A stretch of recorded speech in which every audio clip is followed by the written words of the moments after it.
Okay, it's 5:30, so I will call this public hearing to order. I'd like to start by acknowledging that this meeting is respectfully held on the traditional territory of the Tsaykas First Nation, on whose land we live, work, and play. I'll call the meeting to order, and I'm going to read a statement. This public hearing is convened pursuant to Section 465 of the Local Government Act in order to consider zoning amendment for 103 2nd Street West, bylaw 1292/2025. The purpose of this bylaw is to amend Section 8.15A of zoning bylaw 1230/2020 to allow a retail store as principal use at 103 2nd Street West. That is a site-specific amendment. This amendment will allow new property owners to open and operate a new vape shop business in the existing building. At this public hearing, any person who believes their interest is affected by the proposed bylaw shall be given an opportunity to be heard on the matters contained in the proposed bylaw. However, it is important that all who speak at this meeting restrict their remarks to matters contained in the bylaw, and it is the responsibility of the chair of this meeting to ensure that all remarks are so restricted. Those of you who wish to speak concerning the proposed bylaw should, at the appropriate time, commence your address to council by clearly stating your name, name of the street you live on, and indicate if you are for or against the proposed bylaw. Then you may give council the benefit of your views. Members of council may, if they so wish, ask questions of you following your presentation. However, the main function of council members this evening is to listen to the views of the public. It is not the function of council at this public hearing to debate the merits of the proposed bylaw with individual citizens. Everyone who deems their interest to be affected shall be given the opportunity to be heard at this meeting. No one will be or should feel discouraged or prevented from making their views known. Everyone is encouraged to exercise their right to express their views and to have those views heard in an impartial forum. After this public hearing has concluded, council may, without further notice, give whatever effect council believes to be proper in the representations made at this hearing. Okay. So, sorry, I'll just bring my agenda back up here. Which of course I have the regular meeting, not the. So we have the zoning amendment bylaw 1292/2025 in there. And then we'll move on to public submissions and let our corporate officer speak to that. So there were no correspondence received when the agenda was published. Following the publication of the agenda, we received 26 letters. 23 were in favor, 3 were not in favor. 14 of those were from within municipal limits, but not within the 100-meter boundary for public notice pursuant to our development procedures bylaw. 1 was from within the 100-meter boundary. 8 were from outside Vanderhoof municipal limits. 1 did not have an address, but had a Vanderhoof post office box. 1 did not have an address. 1 had an incomplete address, and it's Spooner Street. I don't think it's in Vanderhoof, but I couldn't find Spooner Street in the area. So these letters will be attached to the public hearing report, and that's it for written public submissions. Okay, does anybody else wish to speak?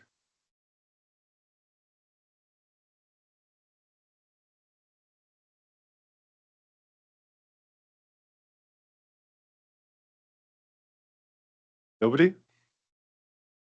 Then I declare the public hearing closed.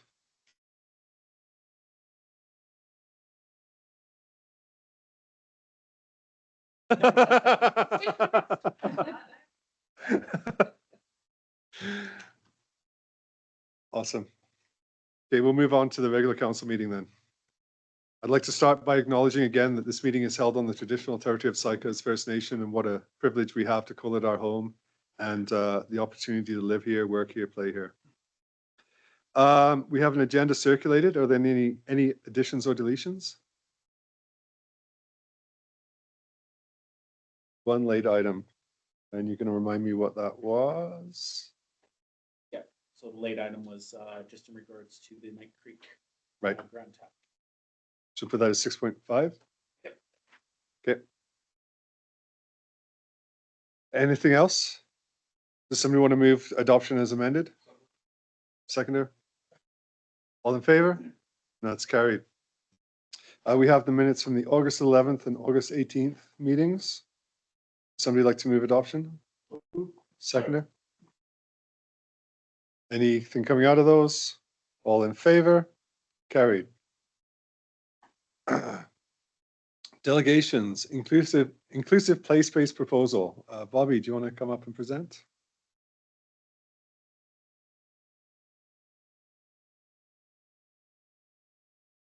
It's not coming.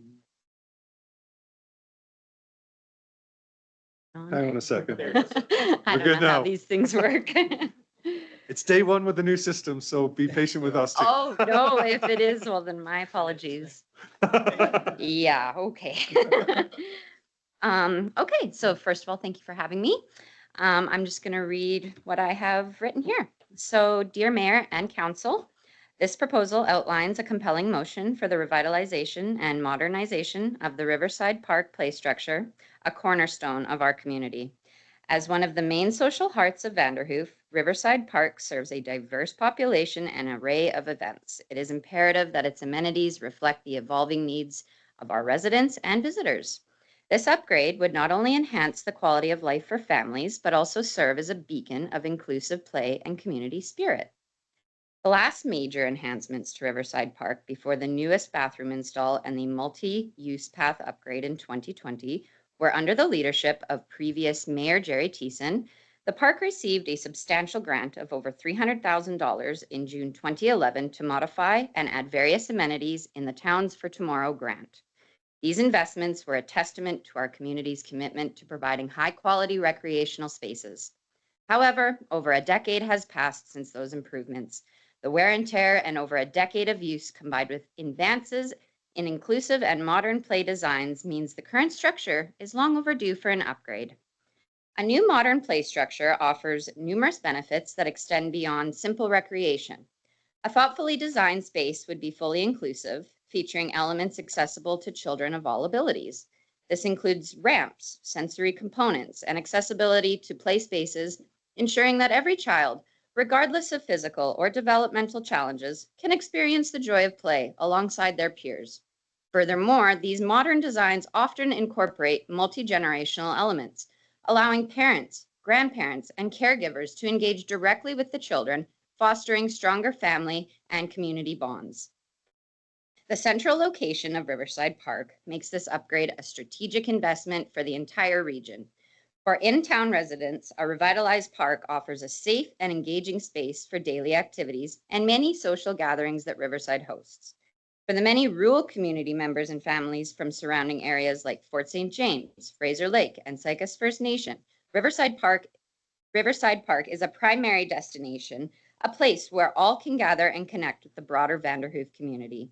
A new state-of-the-art play structure would increase visitation and tourism, solidifying Vanderhoof's reputation as a welcoming and vibrant regional hub.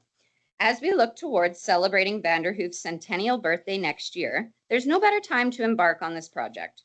A new play structure for Riverside Park would stand as a legacy and a symbol of our town's enduring commitment to its families and future generations. It would be a monumental birthday present to our community. To demonstrate my community commitment to this project, I have taken the liberty to contact individuals from District of Vanderhoof, Public Works, and PlayQuest Canada prior to requesting the motion today. I have acquired PlayQuest Canada to assist with grant writing and acquisitions of such, ensuring a professional effort to secure the necessary funding. While I would greatly appreciate and welcome any possible funding from the District of Vanderhoof, I am fully prepared to take the steps to fundraise and acquire the necessary grants to move this project forward. PlayQuest is able to help with everything from acquiring funding to design concepts. The collaborative approach from PlayQuest, the district, I, and any other professionals needed will help ensure this project's success and its lasting benefits to the community. In conclusion, the upgrade of Riverside Park play structure is a vital and timely project that addresses a long-standing need. It would create a more inclusive and engaging space for all, strengthen our role as a regional hub, and provide a legacy for Vanderhoof. I strongly urge the council to consider this motion. I do have a couple of notes that weren't in the official note, But as an update, I have had the Connect Club of Vanderhoof reach out to me. They are ready to pair with me as a foundation to stand behind and support the project, as well as Tire Stewardship BC for grants on groundwork around the structure, which is use of recycled tires. And you guys may be familiar, as we have that at the exercise space already. But thank you for your time this evening, everybody. Well, thanks, Bobby. That was a really good presentation. I'll open it up to any questions from council. Councilor Lozay. Hi. Hi. So I'm just curious, what kind of playgrounds I have a couple of questions. First of all, a budget that you might, a potential budget you might have in mind for this. And then what kind of play structures does PlayQuest do? Because there's all different kinds of playground designs and, I've seen them, with the, a nature theme. And so I'm just wondering, I'm not familiar. 100%. Yeah. So basically, I've only spoken to them a couple of times on the phone, but she's assured me that they can work with us as a community and a district even to really come together with something that is good for our community. They can from the ground up, build something that's right for us, that's custom. It doesn't need to be from a book. We don't need to go through a magazine and pick something that we all vote on. We can actually build it as we think is kind of appropriate. It has been kind of brought to me from a couple of different community members that they want something that really is quite a nice age range. Yep. Something that's not too high for the little ones, and then something that's just able to be used by anybody of any sort of disability, whether that's the wheelchairs or what have you. As far as budget goes, touching base on that, I haven't thought about a budget because I really don't want to limit Sure. the project. I'm not looking for a budget from the district. I'm not looking to cap it at anything specific right now. I want to just get our hands on the ball, get it rolling, see what we can attain from the government, the province, local community members. I know there's going to be businesses that would be interested in doing this. I'm willing to put together other fundraising events, what have you, just to see where we can kind of go with it all. Yeah, I don't necessarily have Okay. a capped out That's budget. good. Sorry. Well, I think that's just really interested in hearing what you have to say, Bobby. And Yeah. it's an important, you're right, it's very important. And playground spaces are community spaces, and it's heartwarming to see families using them so Mhm. much. So, thank you. Yeah, thank you. Any other questions? No? Well, thank you very much for your presentation. Thank you, Yeah. guys. Thanks, Bobby. Thank you.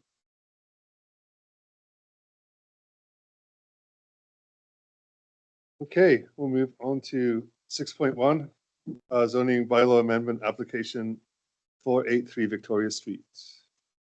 Okay, pass this on to corporate again. This first bylaw is for another zoning amendment on 483 Victoria Street East to allow secondary suites in a two-family building. And the building inspector is here if you have any questions for him. And sorry, the recommendation is that we proceed with public notice there's no public hearing because it's residential, but we still have to give public notice before first reading, and that it be brought forward to the October 14th meeting with a bylaw for 3 readings. I'll move the recommendation. Second. Any further discussion or questions for Ben? Councilor Franco. Ben, we're okay with this scenario happening from your building? Yes. Okay. Okay. Great answer. Thanks. Anybody else? Seeing none, all in favor? Carried. Okay, and we move on to 6.2, zoning bylaw amendment application 183 First Street West. This is another zoning bylaw amendment, a text amendment to allow a barber shop to open up in the mall where Everything for You is, and to rebuild the entrance. And as it's not for residential, we have to post notice of waiver of no public hearing, and it will be brought forward as well for October 14th if council passes the resolution. And the building inspector is here to answer any questions. Councillor Franco? No. No, I have. Sorry. It's not for the building inspector, but we've had two C2 bylaw sort of, not issues, but come up. So, and staff we're working on something up to date? Our zoning bylaw and our OCP have to be updated for the new housing legislation. And actually, nothing in the zoning bylaw has to be changed, which is good, but we do have a bunch of amendments coming forward because it's just time to do some housekeeping amendments. Yeah, okay, sounds good. I kind of noticed a couple of those like seedling storage in C2.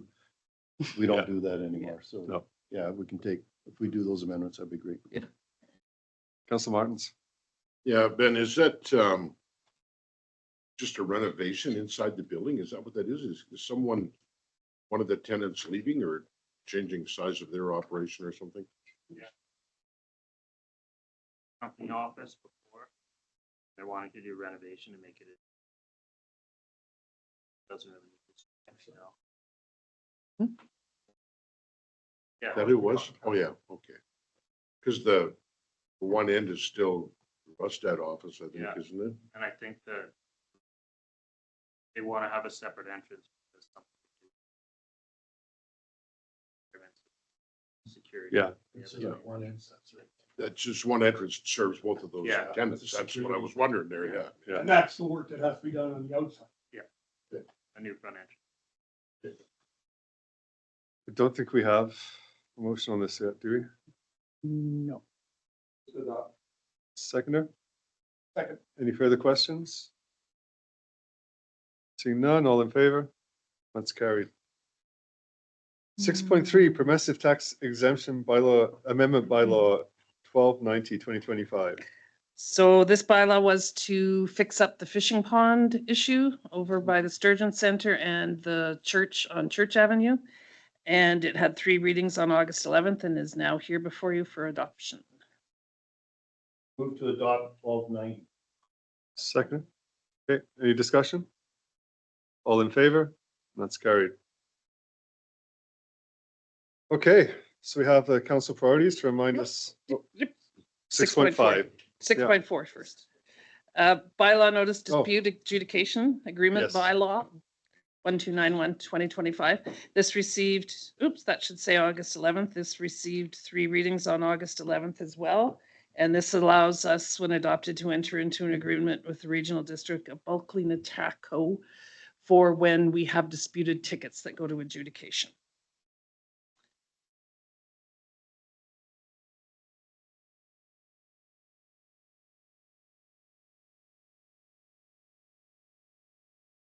Okay, any discussion? All in favor? That's carried. 6.5.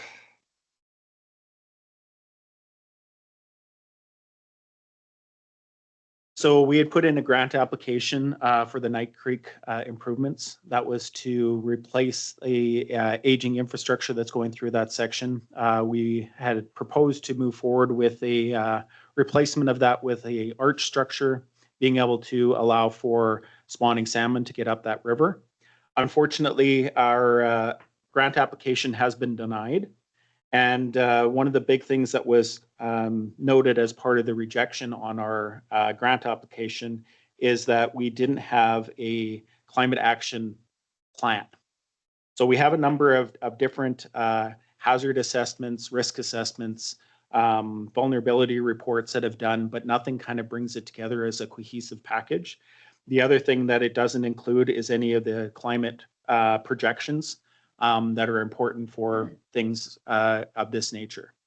So what we're proposing to do is to move forward with another application with FCM in order for this work to be done. The deadline for the application is September 16th. So it's going to be a very tight turnaround, but we have engaged with a consultant who's willing to be able to take that on, has put in some successful grants recently in regards to this as well. And we would look at using the same budget that we had available for the Knight Creek, seeing as it's of similar nature. So this is more of an update for council. I will bring forward to you on the October 14th a little bit more detail on what that application actually looks like, as well as just that approval at that time for us to move forward with that. Any questions? Go ahead, Councillor Franco. No question, just a comment. Maybe when we start to deal with the action plan and the climate projections, we could rely heavily on Dr. Stefan Drury's work on the Nechako watershed. Yep. Talks about where we've gone. We've already exceeded the, whatever it is, 2 degrees here in Vanderhoof. And he deals with the water changes that come. So he's got a couple great little presentations I'm sure we can just grab. So the benefit with this as well is that while we're going to go ahead with a component that will allow us to be able to move forward with this grant application to get the basics of what we need in order to move forward with Knight Creek, the idea will be is that we're going to create a framework for us to be able to have a complete package so that we'll have all of this in our back pocket and ready for us to be able to move forward with adaptation, implementation, all of those processes. So we'll be looking at a new budget for next year in order to continue on with those processes. But the work that'll be done now will be kind of the initial stages of that. So we'll make sure that that's all part of that package so it can be a continuing process.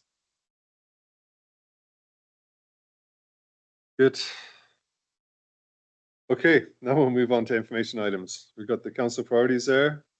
And then we have the August 2025 financial statements. Any questions there? We also have the check listings for July and August.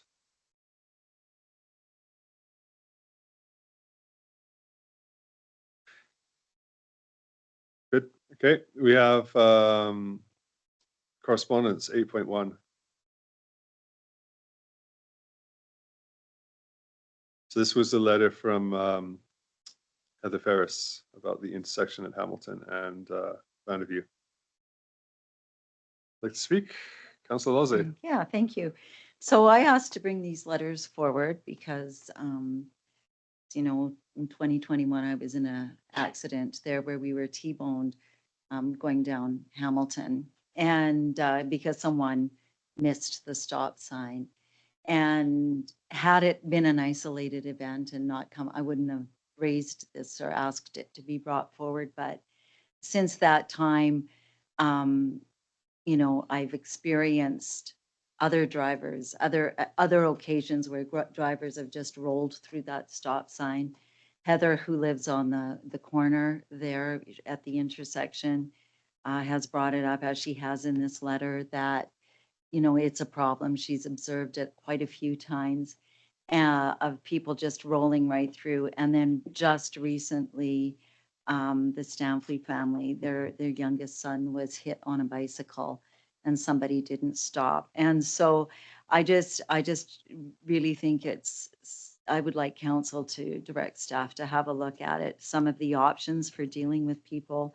I went to the BC Community Road Safety Toolkit, and some of the options, you know, for dealing with this would be narrower lanes, chicanes, I think that's how you pronounce it, speed bumps, rumble strips, four-way stops. And with a four-way stop, what they found from a study was that there was a reduction in total number of crashes up to 47%, and injury crashes as much as 71%. So on my very superficial research, it looks like four-way stops might be the way to go, but that's not, you know, just there are options out there, and I'd sure like council to consider maybe directing staff to look at it a little bit more closely. I recognize that, you know, all of the criteria are being met for what's there right now, but the fact is many people are not observing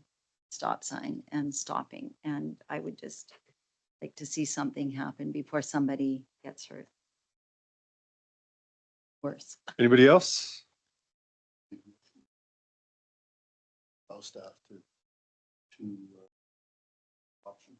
Investigate options? Yeah. That's.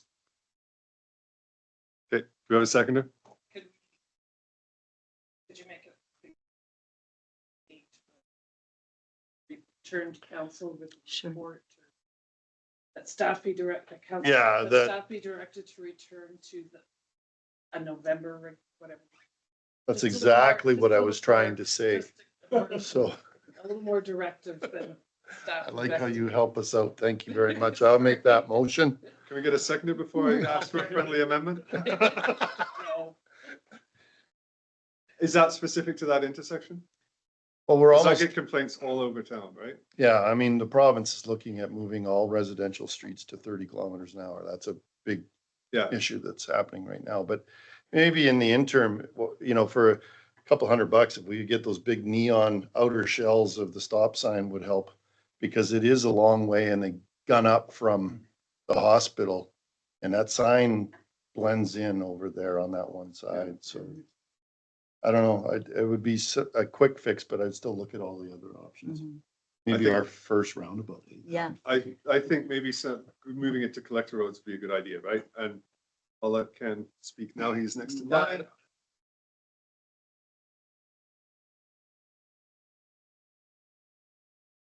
Their problem areas at the same time and do this beyond just the one, because we do have some other issues the same.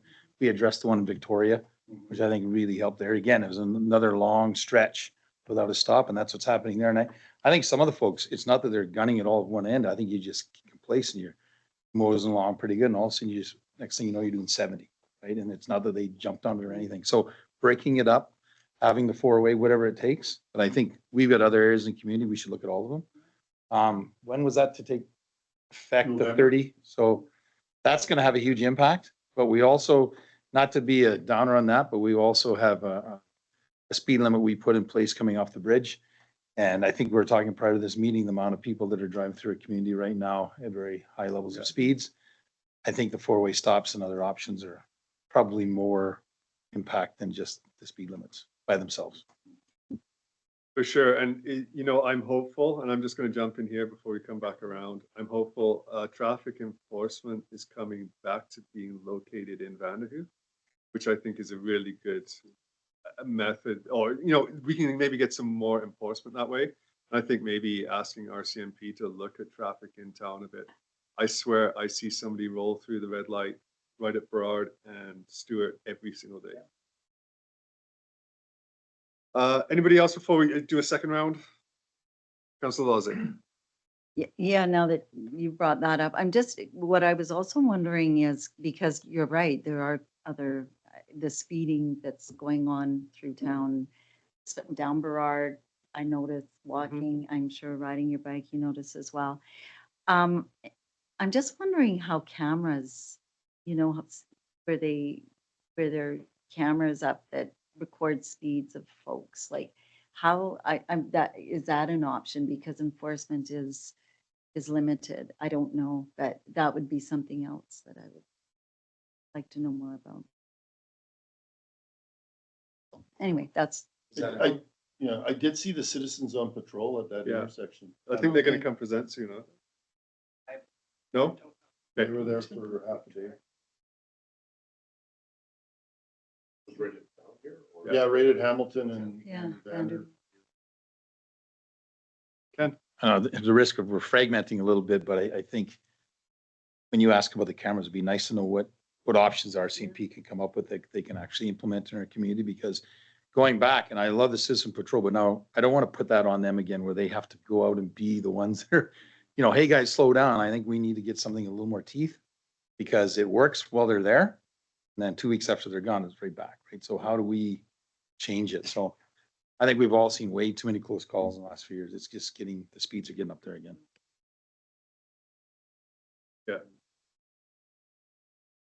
Okay. All in favor? Carried. Okay, councillor items. We'll start with Councillor Frankel. Just to, you know, I think we'll get to it with Councillor Martins on the Centennial Committee, so that's moved along. I've been numerous meetings. UBCM's coming up, as all of you know that I don't know why I'm wearing this hat, but anyway, local leaders for mental health. We've organized a Monday workshop, 4:30 till 6:30 down at UBCM. We've got a keynote speaker in Corey Hirsch. a former Vancouver Canuck goalie who had mental health problems. He'll go over his story. We also have Minister Josie Osborne, Minister of Health, coming as well. So what we're trying to do is map. We're not going to talk so much about stories and such. We're going to talk about next steps, whether local leaders have opportunities to go and find help, or maybe they can get covered under WCB. Mayor Gladys Attrell from Smithers tells the story of when four of them were on a phone call with minister at the time. It was David Eby. He wasn't premier, and they were talking about a project, and they witnessed a overdose death outside their window. The two members of the Smithers team, they found help. The two members of council, the mayor and another councillor, could not. So that's where we are. It is definitely getting tougher out there. So would encourage, if you can come and spend an hour with us, it would be great, or spread it around to other people that you know so they can be there. So just wanted to pass that on. Thanks. Thank you for doing that work. Councillor Lozay. Okay, sorry. So August 21st, with all of you, attended the staff appreciation barbecue. So that was a beautiful day, and it was just nice to see so much staff out there. Again, Centennial Committee meetings I've attended. And on August 28th, and this has nothing to do with council, but I just wanted to make you aware of it. There's a new, the Caris Supportive Housing Society is a new nonprofit housing society that's been established to address the lack of appropriate housing for folks with diverse abilities. And so their goal is to address this need in our community. Some of the numbers that they've shared is that people with disabilities can afford about $500 a month rent. Average rent in Vanderhoof is double that. More than 50% of Vanderhoof's housing stock is 25 years old or more, and it's often inaccessible. And CLBC projects a caseload that will double within 20 years. So this is a new housing society, or a supportive housing society that's been established, and they've just got their vision and their focus narrowed, and just wanted to make you guys aware of them in the community here. So that's it. Thank you. Councillor Young. Just 4 or 5 meetings in the past since we've come back from August. It's obviously the Centennial Committee, which you're going to be talking about. We had a couple of meetings there. Really exciting stuff coming up, and really looking forward to all the events happening hopefully next year. We had a community meeting today with CICAs, which was, again, we had some really good discussion there. Maybe the mayor go into some more detail there. Staff appreciation, it's always great to see the turnout there, and let staff know how much we appreciate all the good work they did. Our community looked awesome this summer, and even despite having some dry times, it still shone for the most part. And then we also had a conference meeting. So I haven't got anything specifically interesting coming out of those meetings like you two, but it's starting to heat up again. So sure. Councillor Bulmer. Okay, so just before I get into the recent stuff, I want to go back to the 7th of August where we went to the farmer's market. Councillors and our mayor were there, and we talked to all kinds of people. We did not cover this on the meeting that was right after that. And I thought it should be brought to the public's attention that we were out there. I think it's something we should do more often. We covered everything from downtown parking to feral cats to recreation areas, parking, the whole gamut of things. And we talked to a lot of people, so I thought that was really good. It's a tremendous summer in Vanderhoof, and I think the district of Vanderhoof played a huge role in that. I went to the chamber board meeting on the 20th of August. They had a questionnaire sent out to members on how shoplifting, theft, and homelessness affect their businesses. Didn't get a huge response to that. They're going to reissue it more publicly and see if they can get a better response. Cardboard seems to be going quite smoothly at this time for the chamber and probably even bringing in $1 or $2. Our summer student Isabella has had to return to her studies. She's going to be dearly missed at the chamber office. Shelley will attest to that, I'm sure. Preparations are now being made for the Great Pumpkin Walk. We talked about this before. We went in to the meeting. It happens to be a Friday this year, and we are going to be substituting the fireworks with drones. It's a first for Vanderhoof. I don't think we've had a drone show in our town before. Chamber's offering drone sponsorship at $150 per drone. $11,500 will get you 90 of them. And let's see, the yearly Christmas open house is slated for the 2nd of November. Parade of Lights getting ready for the 6th of December. And they're working on getting plans together for next year, including their AGM and much more for the centennial. On the 21st of August, I went to the appreciation barbecue, like almost all of us did. It was fantastic and a tremendous way for us to tell our crews and our workers that day in and day out, they're the reason our town keeps moving forward. They're kind of the engine behind the whole thing. Also, we had another centennial meeting. Ernest will go into that more, but I'll let you know that putting the framework together for this, we're going to have a big sparkle on the 4th and 5th, and I sent out the first press releases last week on the 21st, right after we had our meeting, to CKPG, CBC, Citizen, Black Press, Vista Radio, a few more as well. And then on the 3rd, we went to the Pump Track grand opening on the 3rd, which was an incredible affair, and I have not seen that place empty. Of course, I haven't driven downtown at 2 a.m, but I haven't seen it empty since it opened there. So, yeah, it was. Definitely was. And then the Delmar Place groundbreaking on the September 5th was a very positive step towards forward in our community, because that's going to make Burrard Avenue just look great again. It'll be a really good addition and much needed housing too. So, and that's it for me. Councilor Martins. Good, thanks. Just a couple of things before I talk about the Centennial Committee. Just kind of agreeing with everybody else. I think the staff appreciation barbecue was great. We're all there, and just a little bit of a, not quite as formal an afternoon to talk with the crew and things like that. Pump Track was great, and I know I took both of my grandsons there the last 2 days, and there's always been just 20 people there each time we go there. So it's, yeah, no, they were. And I wanted to give Kevin a thank you too for doing that first ride. Like, that was a good sport to do that. Well, it was like, none of us did that. Like, well, yeah, but I thought that was good. Like, the whole world is watching them, and and I thought, good for you. So, right on, good job.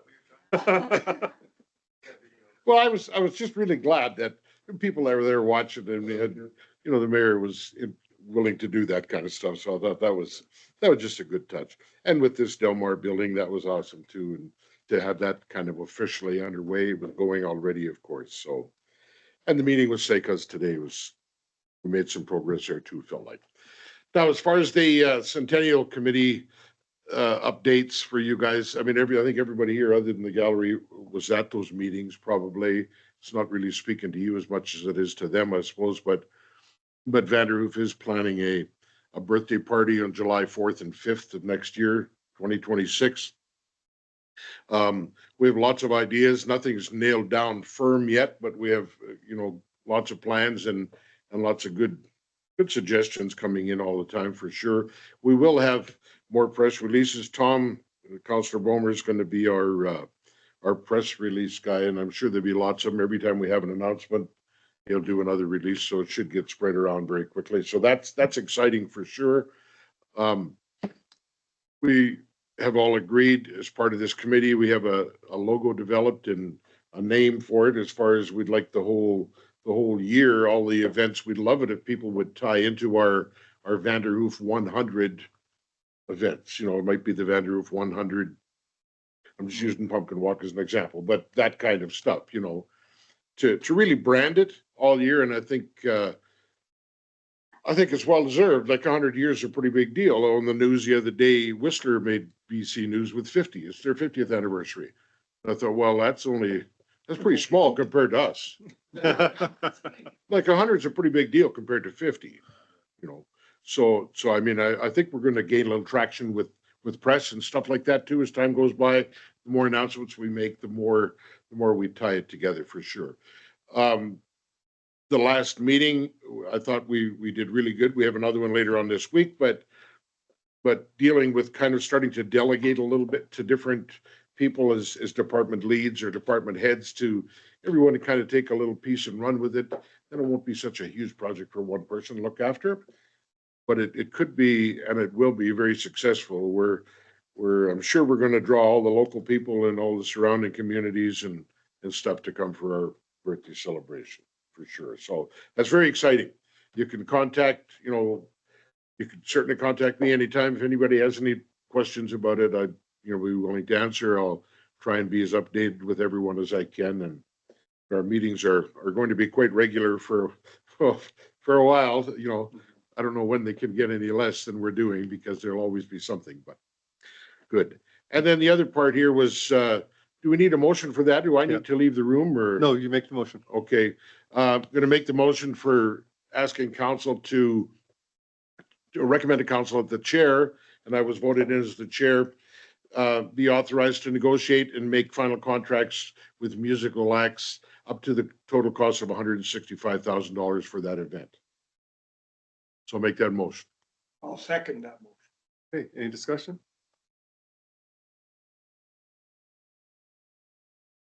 Seeing none, all in favor? Carried. Awesome. That's it. And thank you for leading that, Councillor Martins. Yep. It's a big job.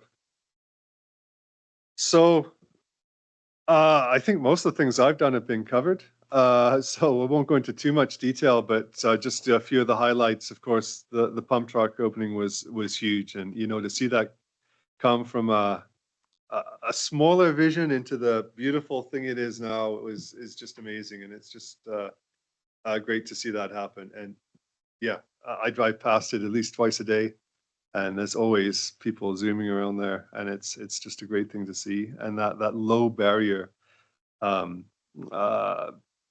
sports equipment is huge to invest in, right? Then Delmar Place was mentioned, 34 new units. That's going to be huge for Vanderhoof, right? So actually seeing that break ground, that's another one that's been a lot of years in the making. I can't remember when those trees came off, but that was a long time ago, right? So great to see it actually happening, and it'll be wonderful to see people moving into there. Had a meeting today with Megan Hunter, the administrator for Stewart and Chaco for Northern Health. A really good update actually, and seeing that for one thing, the ER is covered into November. So the new contract, it's got some good things, it's got some bad things, but at least we're going to see that ER closure, coverage rather, happening. So at least Vanderhoof will be up. There's still some wobbles with Fort St. James and Burns Lake, but it'll be good to see Vanderhoof there.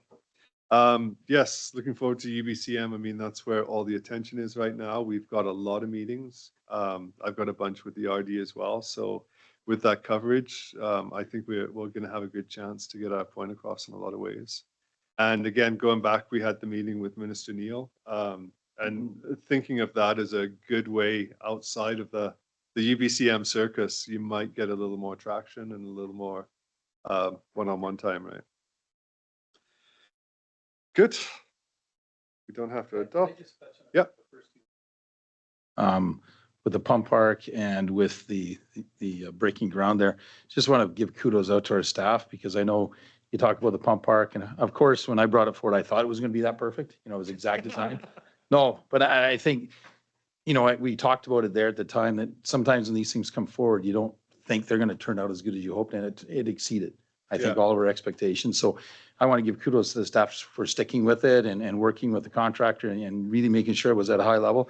And also just what you touched on around the development on Burrard there, that I don't want to say that almost died many times as it went along, but it felt like it was. We kept hearing they were getting bad news. We would meet. And for them to get the success they have, and then all through that and continually working with our staff to make sure that I'm so want to give staff kudos for both those things because without them sticking to it, neither one of them would have been taking off like they did. So anyway, Very true. That's a very good Yeah. point. Awesome. Thanks. With that, I will declare us adjourned. Let's take 5.